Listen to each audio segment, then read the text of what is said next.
Morning friends. மீன் வாயை திறக்கும்போது தான் தூண்டில்ல மாட்டுதுன்னு ஒரு மெசேஜ் கேட்டேன். ரொம்ப சூப்பர்ல.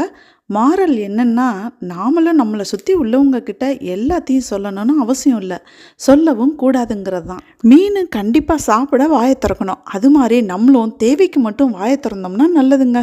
என்னதான் நம்ம நலம் விரும்பியா இருந்தாலும் தன்னை மாதிரி நல்லா இருக்கிறவரை சந்தோஷப்படுறவங்க தன்னை விட அதிகமாக முன்னேறிடக்கூடாதுன்னு நினைப்பாங்க.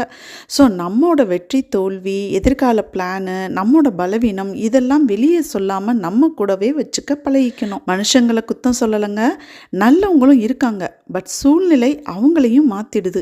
எப்போ நல்லா இருப்பாங்கன்னு ஆராய்ச்சி பண்ண முடியாதுல்ல நம்மளால். ஃப்ரெண்ட்ஸ், பன்னீர், முளைக்கட்டின பாசிப்பயிறு, செடார் சீஸ் போட்டு ஒரு கிரேவி மாதிரி பண்ணி அதை ப்ரெட்டில் சாண்ட்விச் வச்சு இன்றைக்கி சூப்பர் ஹெல்த்தியான ப்ரோட்டீன் ரிச் கண்டென்ட் ஒரு பிரேக்ஃபாஸ்ட் முடிச்சாச்சு. ஜாலியாக சமைச்சு ஹாப்பியாக சாப்பிட்லாம்.